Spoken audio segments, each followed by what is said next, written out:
America और Israel ने Iran पर प्री एक्टिव स्ट्राइक कैसे की। उन्होंने एक बेहद खतरनाक रणनीति अपनाई जिसे कहा जाता है time on target. 2 aircraft carrier और कई डिस्ट्रॉयर जहाज़ों की मदद से उन्होंने सटीक गणना की। इसका मतलब यह हुआ कि इजरायली जेट और अमेरिकी क्रूज मिसाइलें अपने अपने लक्ष्य पर बिल्कुल एक ही सेकंड में गिरी। इजराइल का मुख्य उद्देश्य ईरान के सुप्रीम लीडर खेमनेई और उनके प्रमुख अधिकारियों के नेतृत्व को खत्म करना था, जबकि अमेरिका ने सैन्य ठिकानों और उच्च मूल्य वाले औद्योगिक लक्ष्यों पर हमला किया। लेकिन ईरान की एयर डिफेंस सिस्टम सक्रिय नहीं हो पाई क्योंकि अमेरिका एक अलग ही स्तर की तकनीकी से लड़ता है। इलेक्ट्रॉनिक वारफेयर के जरिए जो अंतरिक्ष, समुद्र और हवा तीनों से संचालित होती है, उन्होंने ईरान के रडार सिस्टम को पूरी तरह अंधा कर दिया। उसी समय जब डिस्ट्रॉयर जहाज़ों से क्रूज मिसाइलों को बौछार की जा रही थी। लेकिन युद्ध अभी खत्म नहीं हुआ है। ईरान के पास अभी भी हजारों बैलिस्टिक मिसाइलें और ड्रोन हैं, जिससे उन्होंने अमेरिकी और मिडिल ईस्ट के सहयोगी देशों के ठिकानों पर हमला किया। इस समय लगभग हर जगह खतरे की स्थिति बनी हुई है। हमला शुरू होता है 28 फरवरी 2026 को। अमेरिका और इजराइल ने ईरान के खिलाफ एक बड़ा सैन्य अभियान शुरू किया। इजराइल ने अपने ऑपरेशन को ऑपरेशन रोअर द लायन कहा, जबकि अमेरिका ने इसे ऑपरेशन एपिक फ्यूरी नाम दिया। यह सिर्फ ताकत दिखाने के लिए नहीं था, इसका उद्देश्य था ईरान के सुप्रीम लीडर की हत्या करना और ईरान में अपने हाथ के कठपुतला को बैठाना। असली निशाना इसका निजी परिसर था। मिसाइलें बेहद संवेदनशील इलाकों पर गिरी। यूनिवर्सिटी स्ट्रीट, जमहूरी जिला पास्तास्तर स्ट्रीट के पास।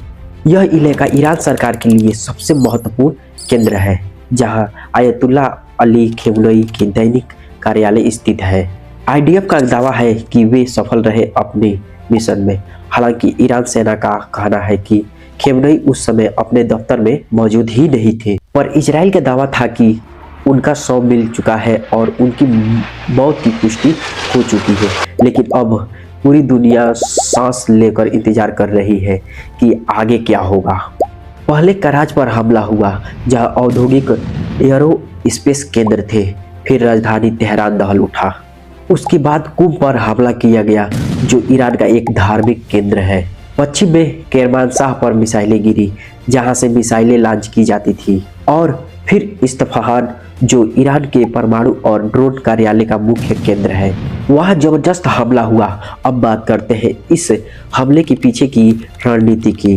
Time on target. इस हमले के लिए केवल जमीनी बेस को इस्तेमाल नहीं किया गया, बल्कि अरब सागर में USS Abraham Lincoln carrier strike group तैनात था। पूर्वी भूमध्य सागर में यूएसएस जेराल्ड आर फोर्ड शामिल था। इजरायली लड़ाकू विमान मिडिल ईस्ट को पार कर ईरान पहुंचे। सब कुछ सेकंडों के हिसाब से तय किया गया था। पनडुब्बियों से मिसाइलें चली, युद्धपोतों से क्रूज मिसाइलें दागी गई और स्टेल्थ बॉम्बर ने भी गिराए बम। लेकिन सबका असर एक ही पल में हुआ। उद्देश्य था पूरे शासन तंत्र को एक झटके में ही हिला देना। अब बात करते हैं इलेक्ट्रॉनिक वार और धोखे की। ईरान की एयर डिफेंस सिस्टम को इलेक्ट्रॉनिक और साइबर हमले से भ्रमित किया गया। राडार स्क्रीन पर नकली लक्ष्य दिखाए गए। एडीएम 160 MLD नामक नकली ड्रोन भेजे गए, जो असली लड़ाकू विमान जैसे दिखते हैं। राडार ऑपरेटरों को लगा कि F-15 और F-16 का बड़ा हमला हो रहा है। इस दौरान F-35 और संभवतः F-22 स्टेल्थ फाइटर बिना एयर डिफेंस नेटवर्क अस्थायी रूप से पूरी तरह से खत्म कर दिए गए। अब बात करते हैं ईरान की जवाबी हमले की। ईरान ने ऑपरेशन ट्रूथफुल प्राइम्स 4 शुरू किया। मिसाइलें और ड्रोन से इजराइल और अमेरिकी ठिकानों पर हमला किया गया। यूएई का अल दाफरा एयरबेस प्रभावित हुआ। बहरीन में अमेरिकी नौसेना के 5वें बेड़े के मुख्यालय को निशाना बनाया गया। कुवैत ने अपना एयरबेस बंद कर दिया। इजराइल में सायरन बजने लगे। तेल अवीव और यरूशलेम के ऊपर मिसाइलें रोकी गई। हमला 3 चरणों में होता है। पहला चरण, रडार, एयर डिफेंस और रडार सेंटर नष्ट किए गए। दूसरा चरण, बैलिस्टिक मिसाइलें ठिकानों पर हमला किया गया। तीसरा चरण, हथियार निर्माण कारखानों पर हमला, यूएसएस थॉमस हेडनर जैसे डिस्ट्रॉयर जहाजों से टॉमहाक मिसाइलें दागी गई। ये मिसाइलें जमीन के पास से उड़ती है ताकि इसको कोई रडार डिटेक्ट न कर पाए। B-2 स्प्रिट स्टेल्थ बम्बर परमाणु बंकरों को हमला करते हैं। F-15 Strike Eagle mobile missile लॉन्चरों को खोजकर नष्ट करते हैं। मिड एयर रिफ्यूलिंग से विमान दोबारा हमला करने लगते हैं।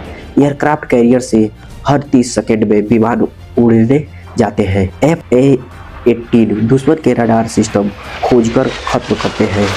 F-35 अधिक जोखिम वाले ठिकानों पर वार करते हैं। E-2 हाक आर्दू पूरे हवाई युद्ध को नियंत्रित करता है।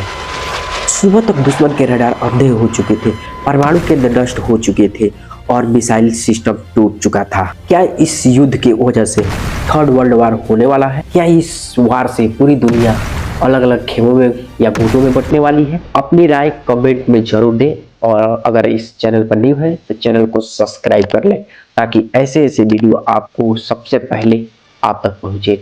धन्यवाद।